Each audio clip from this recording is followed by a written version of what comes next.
into the Capital PTBO Sports Show, an MNC podcast production. Available wherever you do your downloading. I'm Jordan Mercier. Coming up on the program today, Auston Matthews returned, baseball goes crazy, and the boss is coming back to Toronto. All of that plus a chess update with Matty and a Super Bowl debrief. Yeah, you know we're going to do that. Yeah. Producer Matty up in the box. That's what my daughter, we were watching the show. She said, why is Uncle Matty up in the box? Oh, she thinks I'm like elevated? She literally thinks your head is just peering into a window. I'm like Gord Gibb at the PMC. Yeah. Like I'm just up there by myself. That's it. Mark Million, what's going on, man? How are you? Yes, sir. Things are terrific. Great experience today. We got a second to real estate here? Yes, we do. Okay. Al Kimball. You would notice on the wheel, once we get to the wheel, Nikki Kimball is on there. So that's Alan is the dad. He had nothing but great things to say. Loved the show. Listens to the podcast. Watches it on the TV. Terrific. Had this lady walk in today. She's got a basket with her. She's got a signed 2005 Raptors jersey with all the players. Chris Bosh. It wouldn't have been like after Chris Bosh. Rafael Arujo. Yeah, like it falls off like really bad. Anyways. Mo Pete on that team? Mo Pete, sure. Okay, so that was rad. She had some unopened wax. Baseballs. She's got an autoed Stan Musial ball. Wow. Whitey Ford, Bob Feller, and Mr. Wade Boggs. Wow. Yeah. She also had the 1965 Minnesota Twins. No certificates, this and that. It was rad. They would have been cool pieces to like put on display, but the baseballs you could tell were old. Like they're from the 50s, from the 60s, the Bob Feller ball was probably like towards the end of Bob's life. Right. In the 80s because it was a little bit sloppy, but anyways, big shout out Al Kimball. Thanks for coming in today and thanks for the kind words. Very, very nice. Just because you mentioned it, and because we have new viewers. Yes. Something we like to do occasionally on the program when you throw some baseball at me is we like to do World Series slot machine. I was telling Al about this. You just said the 1965 World Series? Well, I said the 1965 Minnesota Twins, but okay. Go ahead. Let's play the game. Well, they lose in 7 games to the LA Dodgers. It's ridiculous. It is ridiculous. It's ridiculous. So, it's an absurdly low scoring. If you look at the box scores, it is a ridiculously low scoring series. Now you could not easy 1-0, 3-0, 1-0, 2-0, 1-0. Latour, you didn't have to help him out. 1-0. We knew that. He just added that in because it's Dodgers. How many games did the Twins win that year? They didn't shave the mound down yet. 98. This is where we just kicked Jordan down a bit. How many games? 98. 1 or 2. They're a good team. Anything. That's how we do World Series slot machine. Sometimes they throw up years, and I can just tell you who won the World Series. And most times, I can tell you in how many games. I'm going to say, a good percentage of the time. It really is something to watch. 1949. Yankees over Dodgers. How many games? 5. Unbelievable. Nailed it. They both have the same record. What was it? Wow. 101? 97-57.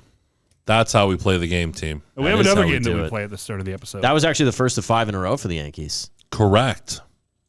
Interesting. Patreon.com/CapitalPTBO. If you want more exclusive content as well as great store discounts, and maybe we can film a video where some of the Patreon members play World Series slot machine with me so that they know it's not a work. There's somebody out there watching who thinks that there's some big board here that we planned that. Yeah. It was not planned. Correct. I'll tell you. And these guys hate when I get it right because they like to stump me. So they're not in on the joke. But if you want to, Capital PTBO on Patreon. Yeah, absolutely. Matthew, we've got the wheel loaded up here. Yes. Do we have 8 names on the wheel? We've got 8 names on the wheel of 1-0. Last week, we got a win for Dara Scollard. Congratulations, Dara. Before that, we've got Jim Murray. We're hoping for one of the new guys. So Roger Self, Mark Million Sr., Nikki Kimball. Thanks very much last week for jumping onto the Patreon. Let's spin it. Here we go. What do we got? Producer Matty. Wow. No, see, no. Hey, now. No. You see, all the originals are winning. We've got it. There's a problem with the algorithm. I know, there's a problem with the algorithm. It feels good. I haven't been in the winner's circle in about 2 months. Well, that's by design. We'd like to keep you in the shadows, Matthew. I'll take it. All right. We could not do this program without the help of our good friend Brian Goldfinger Personal Injury Law. I saw you put out a great blog talking about some of the risks when it comes to automobile insurance, and he also gave some thoughts on the Super Bowl because he is a very in-tune sports fan. Brian Goldfinger, GoldfingerPersonalInjuryLaw.com. If you want a free consultation, 877-730-1777. That number again, 877-730-1777. Thank you so much for being a supporter of the show, Brian. Absolutely. Auston Matthews, did we learn enough to suggest that throw the statistics out? He is the engine, and he is the MVP of this team. Absolutely right. Unequivocally. I think it's fairly obvious. I know there's a camp there with Mitch Marner, rightfully so. I know William Nylander's having an amazing season. I know John Tavares has, competed better this year than what I had anticipated. Mm-hmm. I don't care what the stats say. At the end of the day, there is no X factor like Auston Matthews, and I think you saw that when he was out of the lineup. It was just up and down. You talk about the split home and home with Columbus. Mm-hmm. That was disappointing. And that's a game that I think you put away if Auston is in the lineup. But bar none, I don't care. Again, the stats, throw them out. There's nobody that can break a game open like Auston Matthews. Yeah, they go 2-3 with Auston away. You lose to Ottawa, you beat Washington. The home and home with Columbus, you split it. Who am I forgetting in there? Boston. So you lose to Boston. Mitch is the facilitator. And Willie and John are, they're kind of on their own thing. Johnny's on the point per game pace. Willie's really... Ringo and George Harrison. Absolutely, yeah. But you miss when John, you notice when John Lennon's not, he's not front and center. So his All-Star game knee is over because, come on. Good for these guys. This is the dog days for NHL hockey players, right? You're a month out before, not now, but when he got hurt, you're a month out from the trade deadline being a thing. NHL All-Star game, it's fun. These guys all have fun, but these guys are going to Antigua, Bermuda. They're going to have fun. Bermuda, Bahama. Come on, baby, Bahama. Yep. Key Largo. Montego. I think that for a guy he'll be back and he'll be rad. He's going to go right at it. Because the one thing that with the Bruins going to, they tie the record for 40 wins, quickest 40 wins. The one thing it guarantees is that you've got to be ahead of Tampa in order to get home ice advantage, right? So that's really what the Leafs are playing for now. Do you have a theory on the trade deadline? I really hope the Leafs get a scorer. I know the defense is the defense. Defensemen do not grow on trees. The price is high every single year. This is a recording. Every single year, it's the Jacob Chychrun market. Jacob Chychrun is the young defenseman who just happens to be of this iteration. The market's going to be super high. Someone's going to pay whatever the price is. Okay, fine. Someone will pay. I get the feeling that the Leafs, they don't have much to play with unless they're moving a cog. You can't move Riley. Willie would be unbelievable to move. That's not happening. That's not happening. For me, I would look at, that you're going to get Tampa in the opening round. You know that. You're going to have to win. If you're going to win the Stanley Cup or have any sort of success, you got to beat the Bruins, you got to beat Tampa Bay. So Tampa Bay, let's put the two top lines at even. It's the bottom six that's going to win the difference in the series. Samsonov and Vasilevsky, obviously the nod goes to Vasilevsky. Certainly Matt Murray's played himself right onto the bench. And Samsonov now is going to be your number one. Get a guy that you can cog in on a line 2, on a line 3, on a line. Find Braden Point from 3-4 years ago. Find Andre Palat. Find those guys on the cheap that will run through the boards. Find them somehow. Matt's over there saying, find Dale Weiss. Dutch Gretzky? Is that who we're talking about today? Dutch Gratz? Have you guys never heard about this? No, During the lockout, he went to the Dutch league and he had like Gretzky-like numbers. Del Weiss did? Sure, yeah. Yeah, he had 48 points in 19 games in the Dutch league. Dutch Gretzky. So the New York Rangers went out and they got Vladimir Tarasenko. Yes. Which tells me the Rangers feel like they're in a pretty good position. I would agree. I think even last year, they're just a team that's built to play in a 7-game series, and they're going to be very difficult to beat. Mm-hmm. They got the goaltending. They've got good defense. They've got some young players, and they play a very stringent system with Gerard Gallant. So they go out and get Vladimir Tarasenko in a spot that, we'll talk about Patrick Kane in a second, that he was sort of disappointed that he wasn't the one that would end up on the Rangers because he feels like they have a great chance. He was very outspoken about that. Mm-hmm. Tarasenko, to me, has been for what his resume shows in the playoffs, has actually been a fairly underappreciated player. Absolutely right. 41 career playoff goals. That's pretty good. In 90 games. You're basically scoring every other game. Yeah. Which is good. I mean, anyone who finishes their career with 50 playoff goals automatically has to be thought of as a performer who did really well. Sure. And you've got 40. You got a Stanley Cup. He had 11 goals in that run for St. Louis. So I think this is a great pickup for the New York Rangers. Is it enough to knock off Carolina? I think so. Actually, I like the Rangers coming out of the Metro Division. So do I. I like the goaltending aspect. Tarasenko, you moved right up to the top line with Zibanejad and Panarin. So, and it's probably good. A good change of venue for Tarasenko. He's had a tough year. He's been injured a couple of times. Yeah. And playing on Broadway with, a couple of his fellow countrymen, that seems to mean a lot, certainly to Russian hockey players. They get that comfort with Shesterkin and with Panarin. Patrick Kane, Jonathan Toews. By all accounts, it seems like the end of the era in Chicago. Yeah. It has for about 4 years. Seems like 4 years.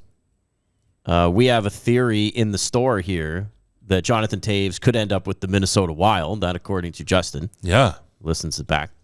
Patrick Kane is the one that I would be willing to take a flyer on. I feel like Toews is done.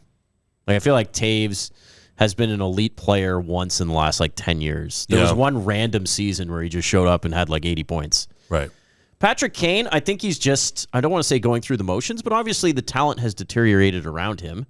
Mm-hmm. Athanasiou, Max Domi, so you're not at that point per game pace that you usually are for your career. But I think he's somebody who could go over to a contending team, get put on the first line, and he would still be in. And again, 3 Stanley Cups, perennial playoff performer, somebody who won an Art Ross, won a Hart Trophy. Pretty impressive stuff. He's a rent-a-player, but he could be an ultimate rent-a-player. I think of the Raptors 2019 run. In the same way where different set of circumstances where you had Kawhi and DeMar. I'm not saying you have to exercise, John Tavares in order to. John Tavares for Patrick Kane is not a thing, but. So who's Patrick Kane then? Marc Gasol? Yeah, to a certain degree, I think so. He's the highest scoring American of all time. Yeah. And even in a tough year, 35 points in 49 games. It's not awful. It's not awful. You're playing for the Blackhawks. Holy smokes. What do they have, 120 goals? So I think you do. I think you take a flyer on him with the understanding that he may not be a guy you're interested in long term, certainly. But these guys generally aren't. ESPN animated game. Did you see this? Matt, do you have the details on this? Producer Matty? So it sounds really weird. Yes, extremely weird, and that's why I marked it. So we talked about the All-Star Game, how it's no longer marketed for us. It's for the younger generation. It's attracting viewers. So explain this idea. It's the first ever live animated NHL telecast. It'll be between the New York Rangers and the Washington Capitals March 14th. The alternate presentation of the game will feature live, real-time animation of players and teams modeled after characters on Disney's animated comedy Big City Greens. I've never seen this show. So this NHL Big City Greens Classic, I thought this was like a corporate sponsorship. This is a TV show? Big City Greens? I guess. So I watch a lot of TV, and I've never heard of Big City Greens. Is this going to be like the equivalent of you've got a Snapchat filter and you put your face up to it, and then it's this is what you would look like pencil drawn? I can't wrap my head The only thing I can think of that might be comparable is the NFL's Nickelodeon stuff. But that's all like CGI elements. But that's CGI, exactly. And this sounds like, I mean, there's going to be cartoon characters, and then the players are also going to be in cartoon form, is the way I'm sort of this is getting the it. animation of Big City Greens. Right. Okay. I don't know how they're going to do this. Is it possible in today's day and age where it's like a tape delayed event, so I can watch the Rangers game and then I can pick up the Nickelodeon starts like 30 minutes later when they've had a chance to? According to a press release, the first of its kind alternate presentation will leverage NHL Edge positioning data, which is puck and player tracking, to recreate the action on the ice as it's happening, while featuring Big City Greens characters skating alongside animated versions of the players. Yeah, animated versions of the players. Okay, I can get behind this. Hear me out. Let's have a fist fight. Big City Greens dudes punching each other out. What's that going to look like for 4-year-old Annie that's watching and Tommy? They're watching this like, oh, Dad, I love this show. Tom Wilson just like destroys a guy at center ice. Right. Ryan Reeves. Well, Reeves no longer, but okay. How about this? Like penalty shot. And you've got some like moose looking character that comes down forehand, backhand, roof job. Yeah.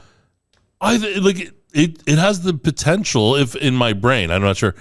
I mean, it looks like a social media winner. It's going to be somebody of some sort of, it's going to be Tarasenko, it's going to be Panarin, it's going to be Kreider that's going to be made to look like this Moose character. I'm watching a teaser of this online, and I have no idea how they're going to pull this off. It's going to be difficult and innovative. I'll give them that. I also think back to Saturday night, hockey night in Canada, sitting on your dad's knee, watching games from Maple Leaf Gardens. Never once did 5-year-old Jordan be like, I wish there was a cartoon version of this. Yeah, no kidding. Never happened. Now, the argument would be that, I mean, maybe we weren't exposed to, I mean, kids today are more exposed to crazy graphic type things than we ever were, right? But yeah. Anyways, that jumped out to me because at the very least, it's innovative. It talks to the strategy of engaging younger audiences for television. Sure. The NFL, we mentioned the Nickelodeon thing, which is different, but again, same sort of target. Yeah. Just quickly then. Yeah. What would 5-year-old Jordan have really hoped for? Would have been like a Handy Manny? Would have been a Bob the Builder? Like what would his go-to have Jordan's been? too old for Bob the Builder. Jeez. That was like my time. Oh, Zach Morris coming in on the ice, maybe? with a giant cell phone? Yeah. I'm so excited. Him, Jesse Spano? I was never quite as big into cartoons as kids. He's too busy watching baseball documentaries. That's true. Okay. 4-year-old Jordan's Ken Burns. Let's just Burns. keep replaying it. Ken 4-year-old Burns. Jordan's too busy learning about the 1950 World Series. Go. I'm going to say, well, it's Yankees again for sure. Yeah. Does he believe? Dodgers. The Braves. We got him. But I got the winner, so that's a half win for me. Put him to sleep with Ken Burns. Super Bowl thoughts. So some people watching this be like, the game's, Yeah, a it's few over a days week old. ago. Who cares? But we have a theory on the show, and again, this is for our new listeners and viewers. Yeah. A sports story isn't over until we get our final words on it. Yeah. Super Bowl, we can talk and dwell on the holding call at the end of the game. And I will. Okay. Start just with the game itself. Yeah. Because I think I'm going to be the zag to your zig on this. But what was your thoughts now that we've had time to digest the actual game itself? What were your takeaways? Philly played the ultimate first half. Yep. Terrific. Both got out of the gate the way that they wanted to. Hurts scores a rushing touchdown, which is, they ran the ball. They moved, the lineman moved. Mahomes answers with Kelsey, as you would expect. It's been textbook, actually. But then it started to fall off. Even when Hurts fumbles the ball and that sort of thing, it was 14-7. Hurts fumbles the ball. It's tied at 14. Philadelphia comes right back and scores. Kansas City 3 and outs. And Kansas City misses the field goal. You felt like it was moving in Philadelphia's direction. They score the field goal to end the half. Mahomes gets hurt. They're up by 10. Mahomes comes out of that tackle. Maybe a bit gamesmanship. Maybe a bit. I heard him really hurt. I heard him mic'd up. It sounded pretty bad. Yeah. Well, there's a lot of theories out there that he's kind of Cowboy Bob Orton with the fake cast. Sure, and it could be. That's enough wrestling talk. Wonderful reference. Anyways, It was a tale of two cities, though, because the second half, certainly, Kansas City did what they wanted to do. 3 touchdowns and a field goal, and they only had 7 possessions. Philadelphia's defense did not have the same frame of reference as they did in the first half. What did you think? That was the unexpected part of the game, was that this vaunted Philly defense that at the very least was really good at getting pressure, and I think the 3rd most sacks in NHL or NFL history in a season. No sacks, couldn't force any turnovers. That's tough. That being said, what you just described, I had some numbers. Jalen Hurts goes for more than 300 yards. He rushes for more than 70, has the 3 rushing touchdowns, ties the record. They have 60 of the first 90 offensive snaps. Yes. The ball control was crazy. 3-1. You simulate that game 100 times, I feel like the Eagles win 85 of those. I would agree. Yep. The only thing that was missing was being able to tag gimpy Patrick Mahomes and forcing him into bad decisions. I mean, Kansas City scored on absolutely every single possession of the second half. Right. There you go. I mean, to me, that was an unexpected part of that game, I thought. So last week on the show, I believe I predicted 33-30 for Kansas City. I bet the day of on the exact score being 38-35 for Philadelphia. Ouch. Cheapers. That holding call hurt me a lot. I bet $2 would have paid out like, I think $300-400. Like, it was stupid. But they're still probably going to, well, I don't know. Are they going to still they'll have an attempt at a field goal? At the very least, they go to overtime and maybe get possession. Right. Yeah. But yeah, so that hurt a lot. The game itself, I thought, was great. Like, it was entertaining both ways. A couple of defensive touchdowns. I love those, especially in the Super Bowl. I thought it was a good game. I'm starting to get a little bit of resentment for Patrick Mahomes and the Kansas City Chiefs, and I think it's natural. It happened with the Golden State Warriors. Yeah. It just happens when teams are good. Kelsey doesn't help it. He acts like a total buffoon. What is that? Yeah. He's He's trying to be Rob Gronkowski. I know. He's Gronk light. Where's the same number? You're right. What's this? People not thinking the Chiefs were going to be good or make the playoffs. That's like one Tom guy Brady. said that. Bart Scott said that. Right. Yeah. And it's been all over freezing cold takes on Twitter. But nobody else thought that. I mean, some people maybe say, oh, look out for the Chargers, whatever. But I didn't get the sense that people felt the Chiefs were dead and buried. Remember when Tom Brady said everybody thinks we suck? No, Tom, nobody has said that. Right. Really, not one person has said that. I didn't like that at all.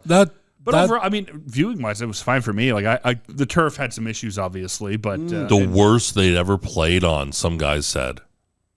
Yeah. The NFL goes with a whole brand new turf for the Super Bowl that never been used before? $800,000.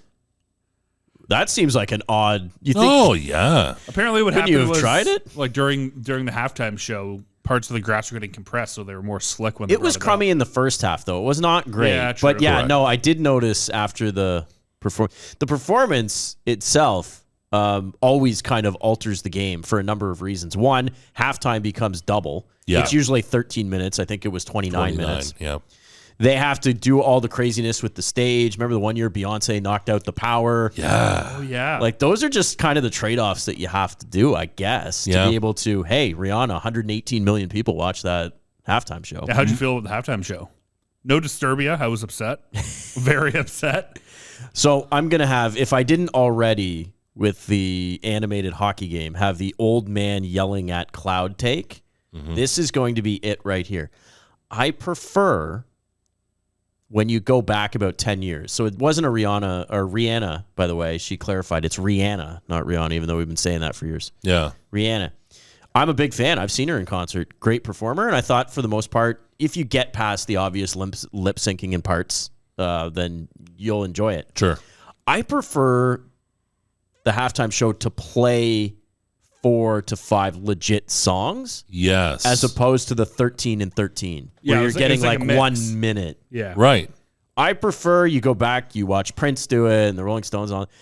They actually pick 4 songs. There's usually a new one because they're promoting an album that nobody cares about. Yeah. And then they, work on their 3 bangers that they go with. And that's sort of more the style, because I just find you just start getting into Run This Town or Umbrella, and it's like, oh, it's okay, it's done. Yeah. Whatever. And again, not a Rihanna phenomenon. It's been happening quite a bit. But Okay, how about this? I did like the platform. That was cool. The platform was rad. I mean, that optically on TV showed like $1 million. That frame where it shows them going up like as if they were stairway, like terrific. Very cool. The opening good. drone shot of her up close, and then it Pans pulls out. out. You see, she's like, I don't even know how high in the air. Right, she's 200 feet in the air. How's Crazy. the insurance liability on that?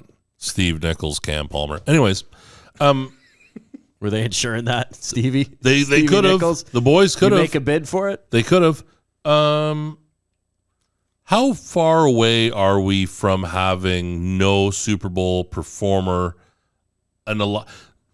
So when I heard the numbers, like Rihanna, and Dre and the boys were 15 million viewers different. You know, Dre was 103 and Rihanna is 118.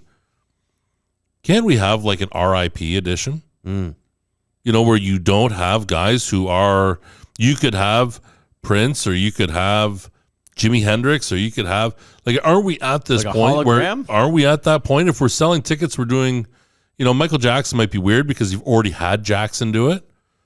I think Are we at that point? talk to whoever sponsors the halftime show like that, because this is the Pepsi first or time, and I whatever. think in 14 years that it wasn't Pepsi or Bridgestone. Yeah, sure. It was Apple Music. Yeah. If they're fine with it, sure, but they're paying a lot of money to sponsor that halftime show. I don't know. Are they paying any more money? Like, Rihanna's not getting paid, obviously. This is a big Yeah, talking but she'll make point. the money back in streaming this Yeah, week. the streaming. She's going to stream 100 million songs. I'm so glad you brought that up, and I wish I could find it.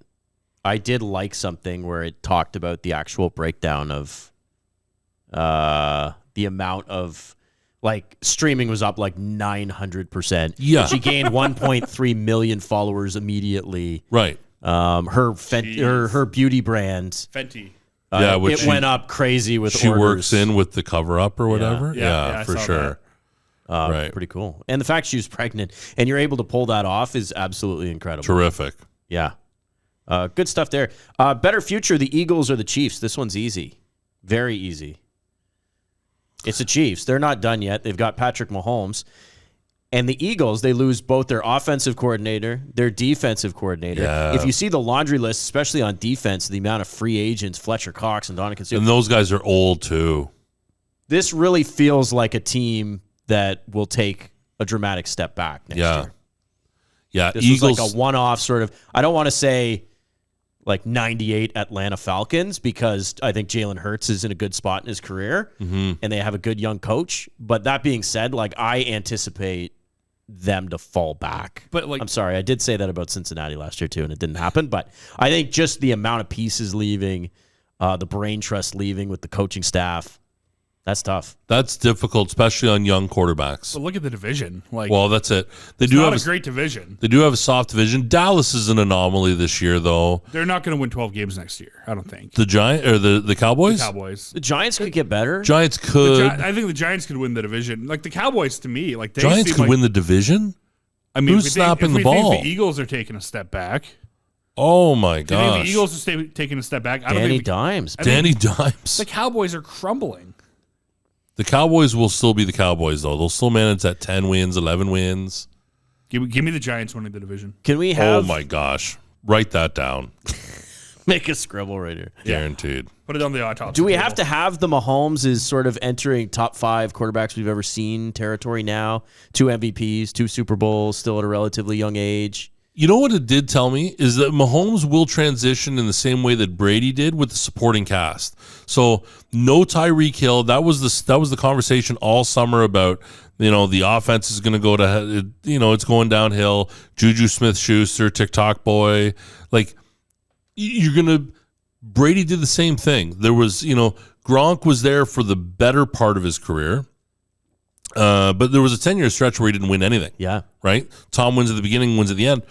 So, but it was always like a myriad cast of guys. Randy Moss was only there for a short while, let alone, Troy Brown and all these other Brown. guys that moved in. In comes Welker, out goes Welker. Here comes Edelman. And Amendola. And now we don't have Kevin Falk, but we have, Rex Burkhead. He just found a way within that system to be able to excel with whoever was around. And I think if Andy Reid can do the same sort of like Belichickian thing, that's what it is. It's we needed a short, cross the middle, Cole Beasley type, Ed McCaffrey type, Edelman type. Edelman leaves or Welker leaves, and then, Julian, now you're going to be our Ed McCaffrey.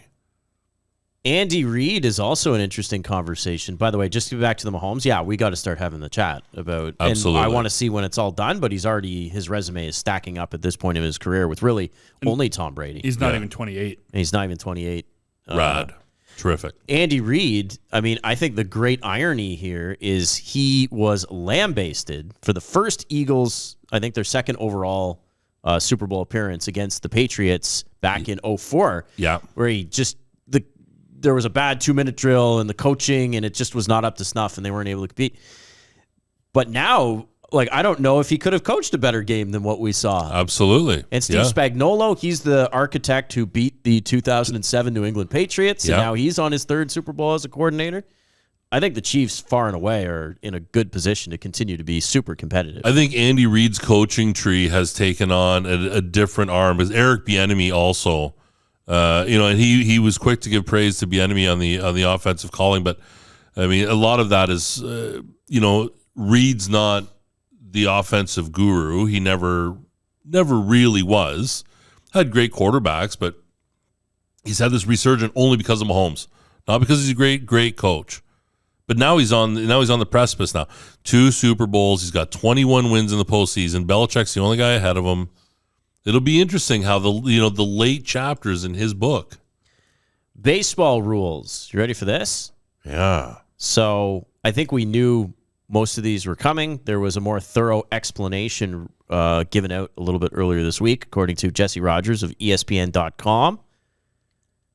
Matt, you're going to throw some baseball rules by us. Yeah, what do you want first? The shift, the pitch clock, the pickoffs, or the bigger bases? Okay, give me the bigger bases because a lot of people are having a field day with this one. So the new rule, the size of bases will be increased from 15 inches to 18 inches.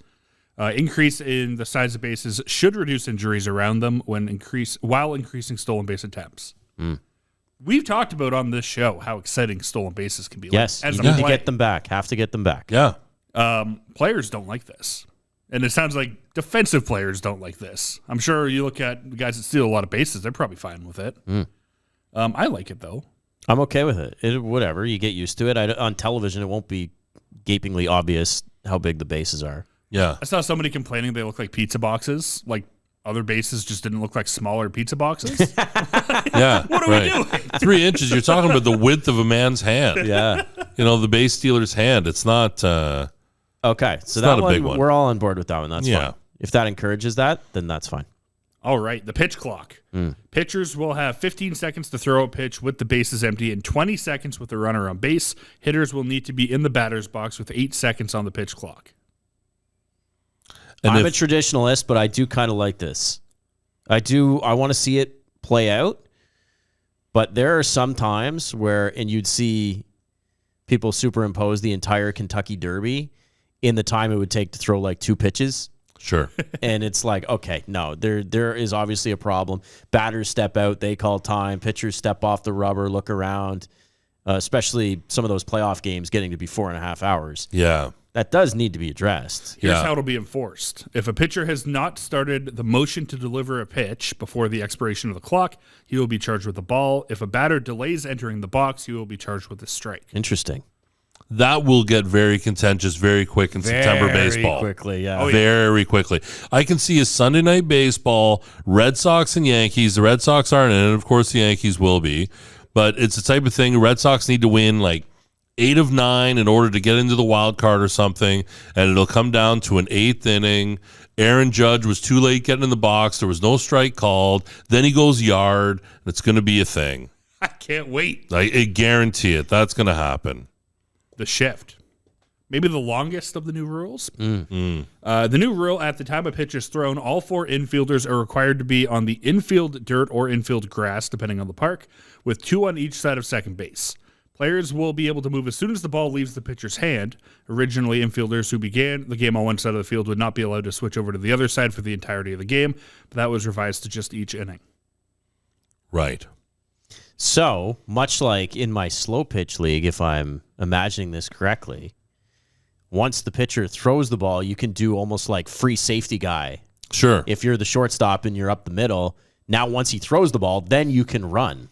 Yeah. The man, you can put the infielder in motion. Again, if you got a left-handed hitter at the plate and you've got a guy at second base who's standing on right on the very, very edge of the infield outfield, as soon as Manoah delivers the ball, you're not going to have, Bichette's going to play on the other side, but you're not going to have whoever's going to play second base for the Jays. He's not going to start in motion heading towards the field. That just won't happen. I mean, the pitch is going to take 1/100th of a second to get delivered to the plate. Yeah. You're going to be in defensive position. What's the enforcement on this one? Is there an umpire that is specifically going to be watching for this? How it will be enforced. If the hitting team reaches base and the runners advance on a ball hit under the violation, the game proceeds without penalty. If the play has any other consequence, be it an out, a sacrifice, etc., the hitting team can decide whether to accept the penalty, which would add 1 ball to the hitter's count, or decline it, and the play would stand. Oh, now we're getting... Oh, my gosh. Getting a little this is like confusing soccer with here. the VAR. Yeah. No kidding. Okay. Last but not least here.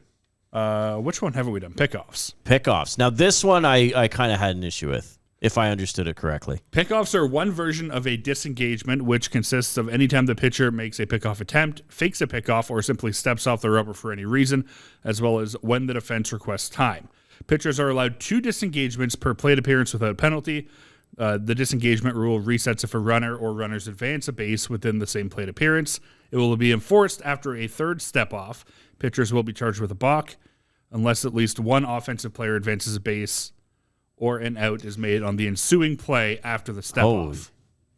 So this one, the only thing I thought about was, can you imagine how many stolen bases Ricky Henderson would have in this with these new rules? The bigger bases and the fact that there's only allowed to be 2 fakes or 2 throwovers. Yeah. He would steal 190 bases. Right. Easily. If you have a guy like Juan Pierre or D. Gordon or these guys from today, you get a guy out there that's a little bit aggressive on first base.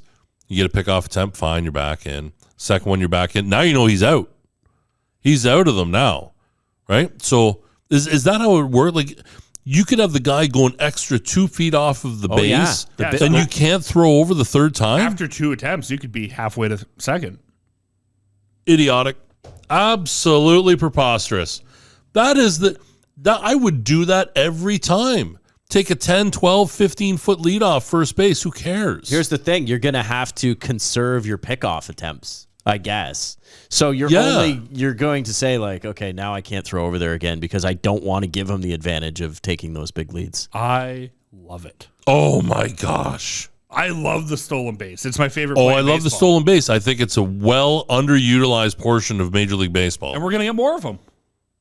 We're going to get more of those plays. I'm fine with it. We're going to talk more baseball coming up here in a second with the record machine. Tiger Woods playing at the Genesis Invitational, his first tournament since 2020. He says that he wouldn't have entered the field if he didn't think he could win. I love it. I love that sort of, he still has the fire. Yeah, he does. But like they showed it the other day on CBS Sports Radio on the TV anyways, like his litany of injuries.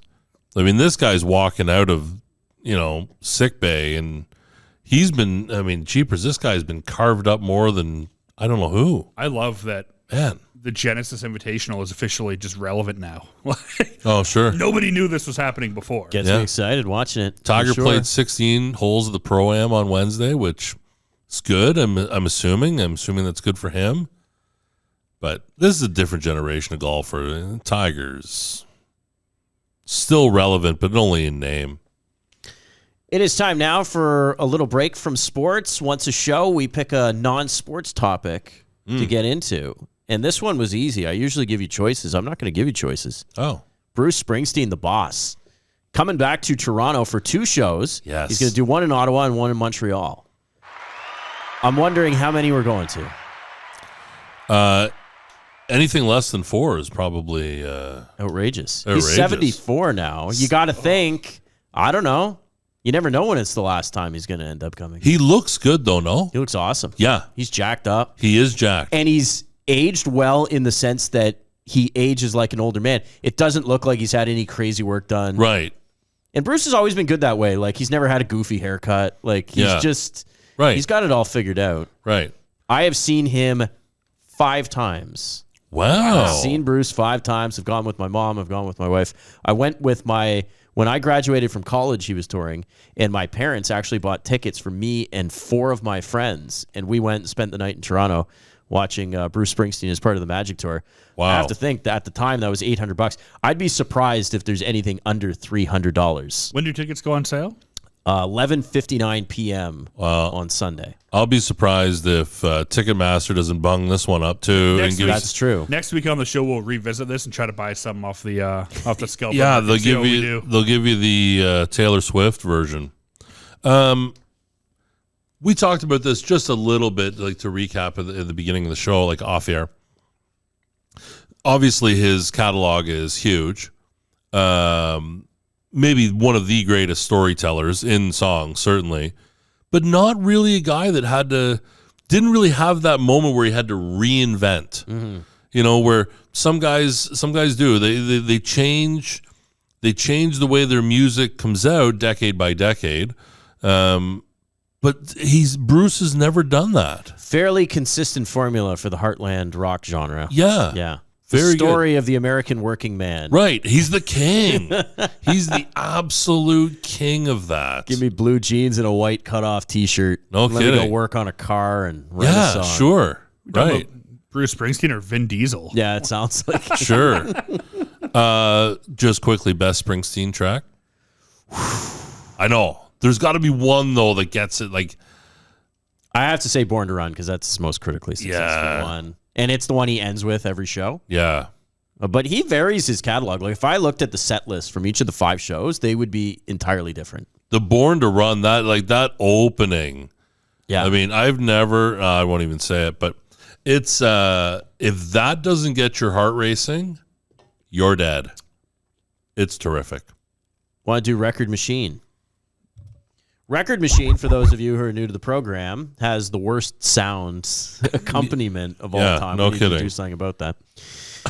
But what we do here is I give you 3 different records, and then we all debate which one is most likely to not be broken. Right. The catch of the segment is that basically all 3 of them are not likely to be broken, but we need to boil it down. We need to put it under a microscope and look and say, this one's not likely, but it's more likely than that one. And I love this one. It gets great feedback. Yeah. Major League Baseball. Okay. Here are your records to compare. Joe DiMaggio, the Yankee Clipper, 56-game hitting streak. There was an entire book entitled 56, The Last Magical Number in Sports. Yeah. Set in 1941. Never even really approached Pete Rose, 44. 44. And that's a long way from 56. Oh, yeah. Nolan Ryan, 7 career no-hitters. Sandy Koufax had 3. 3 is a long way from 7. Yeah, sure. Hack Wilson, 191 RBIs in a season. No player.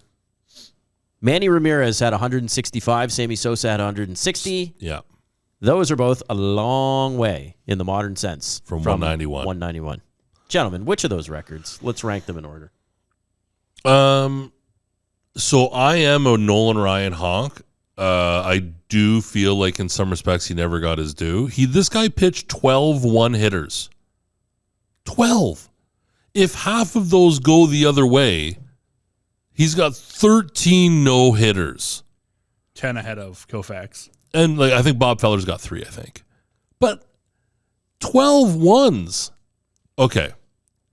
The 7 career no-hitters is unimaginably difficult.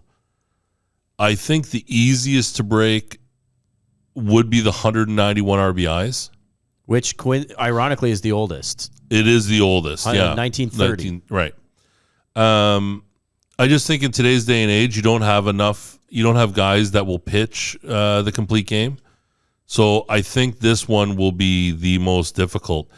I think Wilson's will be the easiest to break. Yeah.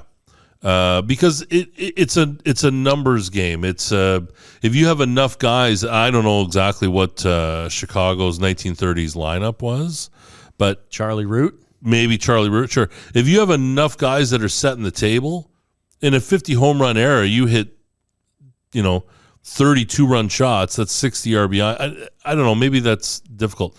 The 56 games. This is unimaginable difficult. The pressure that mounts as you would, inch closer. I'm going to put it at 2, and Ryan is still at 3. Seven career no-hitters. You don't have guys that throw 7 complete games in a decade. Cheapers. I'm going to say Nolan Ryan's the easiest. Oh, my gosh. Because, you get credited with a no-hitter if you're part of, a partial no-hitter of a team. Wait a minute. Oh, no, come on. It's a thing. No, it's not. If you Troy no-hitter by committee. Troy Percival he's not credited with a no-hitter. Are we sure about this? You can check it. The guy pitched 3 outs of a no-hitter. I appreciate your candor here, but that's what my brain's thinking. Is if a guy plays on a good enough team and he gets, part of they keep no-hitter. a separate category for the combined no-hitters. Well, not in Matty land, they don't. 27 up, 27 down. Nobody gets the first base via the hit. In Matty land, someone's getting 8 no-hitters. No, they're not. I think just because it's the smallest number.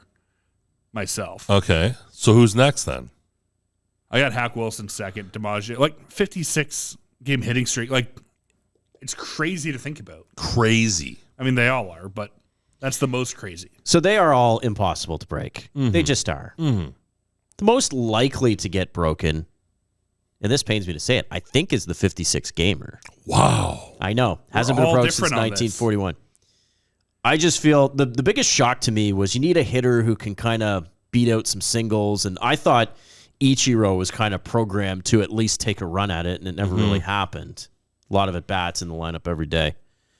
Hack Wilson, 191. Even in the midst of the steroid era where people were hitting 60 home runs, nobody even came within 20 of this. Right. And we haven't seen somebody get 170 RBIs. I think you got to go back to the 30s. Sure. So that tells me that certainly is not going to fall.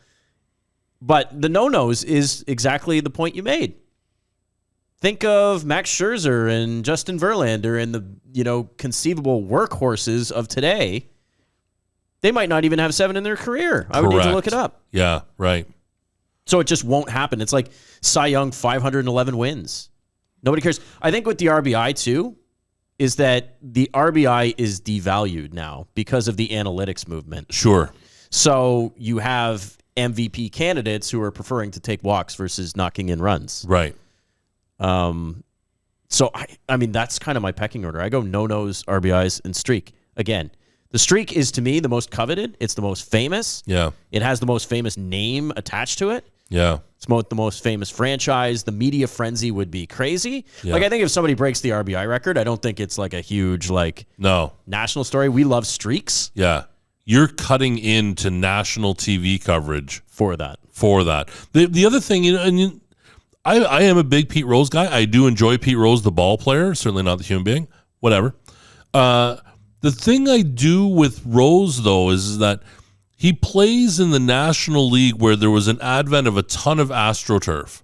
Mm-hmm. A lot. Cincinnati would have had All-Star Turf. Philadelphia would have had All-Star Turf. Montreal had AstroTurf. There's a lot of those National League Central, National League East. I mean, a few of them obviously don't. That's true. But there is the advent of the AstroTurf. The counter argument to that is that there's so many more ballparks today that have it, and nobody's got a Molitor climbed in at 39. Wee Willie Keeler 1,000 years ago. There's not anybody else to get to 30 today. Maybe is without the thing. The shift. Maybe without the shift, although the usage of the bullpen also matters. Yeah. DiMaggio is getting to face a guy 3 times for sure. Correct. So that matters. And I think the other thing with the shift, I mean, people are talking about now, can we resurgence the 400 hitter? Absolutely not. You had generations of baseball that never ever considered a shift, and you haven't had a guy hit 400 in 80 years. It's not happening this year either. Mano y Mano Challenge. This is how we ended off. It's our trivia portion of the program. The category is 600 National Hockey League goals. 600. You have 20 people. You got 20 hockey players. Oh, there's going to be some dirty guys at like 590. Do we have Greed, the series music? Build up the suspense. All right. Now, here we go. 600 career goals. Matthew, you want to go first? Wayne Gretzky. Yes. Gordon Howe. Yes. Jaromir Jagr. Yes. Ovechkin. Yes. You just knocked off the top 4. That's not bad. Teemu Selanne. Yes. 684. Mario Lemieux. Yes. 690. Marcel Dion. Yes. 731. Second all time when he retired. Brett Hall. Yes. You have now knocked off the top 6. Wow.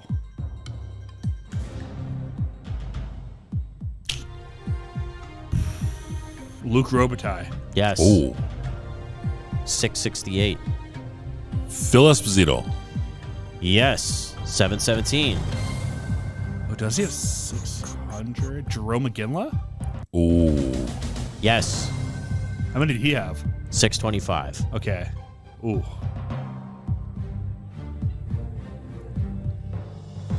Brendan Shanahan. Yes. 656.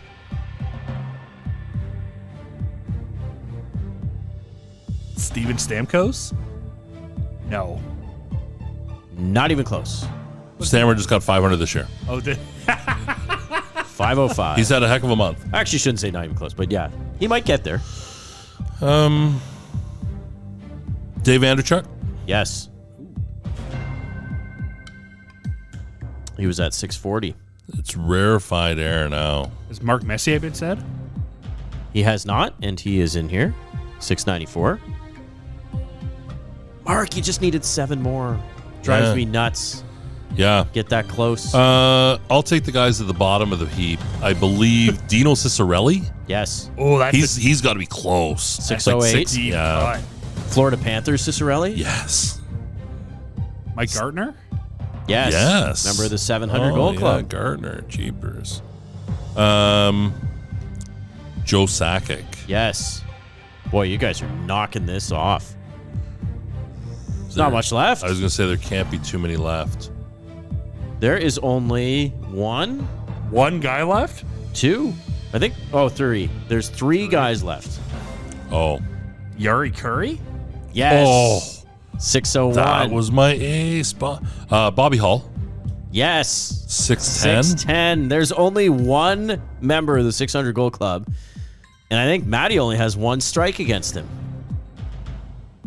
This is smooth, gentlemen. This is very smooth. Very impressive. This is where I'm in trouble, is what this is. Guy Lafleur. Oh, he's not going to make it. Incorrect. Yeah, Lafleur's like 560. 560. Yeah. Oh my gosh, there's 1 left at 600. Gretzky, Yarger, Ovechkin, House, Lanny, Mario, Brett, Bob, Is it Phil, who I think it is? Shanahan, Robitaille, Anderchuk. Jordan, look me in the eyes. Do you know who I'm thinking of? I'm the quiz master. I can't. You know exactly who I'm thinking of. Jeepers, there's so many guys at that like 550, 560. Unless he was... How much time do we have left? We've got a few minutes. I think I know it. Take your time. Unless Mark said him. You go 600 ahead. Goals is I the can go category. first? You go ahead. Steve Yzerman? Yeah. Stevie Y. Good job, gentlemen. 692. You just needed 8 more, Steve. 8 more. I knew. Just needed 8 more. I should have known that because Jordan sends me an e-transfer every week, and the password is Iserman. That's why he wouldn't look me in the eyes. Stevie, why? Yeah. We destroyed that one. You guys did absolutely fantastic on that one. Good Wow. for you. Where's the applause? Hold on. We deserve that one. We do. Right. We were going to go 550, but I thought going up against the clock that maybe it Like wouldn't make 550, sense. there's no, like, obviously Lafleur, Bossy's in there, Recky's in there. I think 600's almost easier because it's like a milestone. Nobody Yeah. celebrates hitting 550. I think you'd get Recky and Sundin. Sundin. And like that crop of player. Was Lafleur in 550? He was 560, yeah. Yeah. Yeah. Flower. Great job, gentlemen. Oh, good. Yeah. Yeah. So, it's time for our shout-outs. Okay, At what the do end of we the got? episode. I've got one on a personal side, and that is my grandmother, who I often reference on this program, actually just did a stint at the PRHC. Oh, Just, hurt her foot, and when Yeah. you're old, that kind of stuff, lingers, and Sure. next thing you know, you're in the hospital bed. yeah. And she said, is there any way that you can give a shout out to the fine nurses over at the PRHC in B4? And I thought, absolutely, if we had time Yeah, at the end of the show, we would do absolutely. that. So there you go. You know what? Just as a quick subplant to that story, I really would like. I was at the hospital myself a couple of weeks ago. I had an unbelievable headache. Anyways, long story. When you go into that emergency, no matter how bad you're feeling, thank the nurse that's there.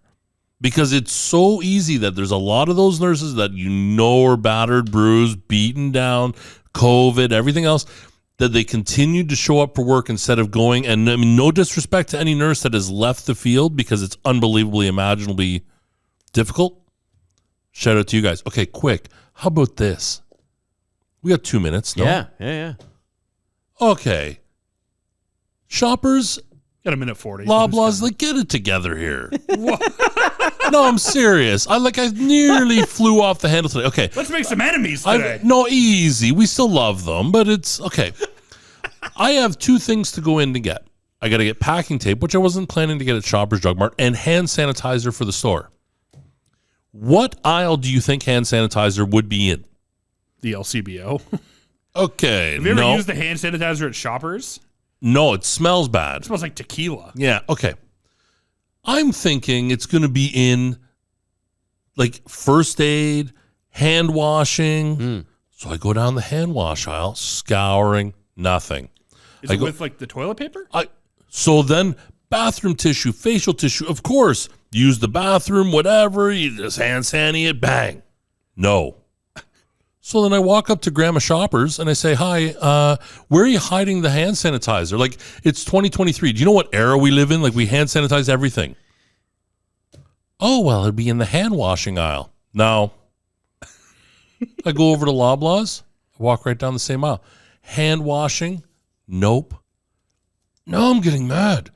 I go over to the self-checkout and I said to them, hey, listen, where are you hiding it? Oh, we're in the hand washing, but in the pharmacy. Oh. Nearly overreacted right in the store. Meltdown. I know we're out of time now. Meltdown. The champ. I just lost it. Hey, everybody. Oh, no. You've been listening to the Capital PTBO Sports Show for Mark Million and Producer Matty. I'm your host, Jordan Mercier. We will talk again next week.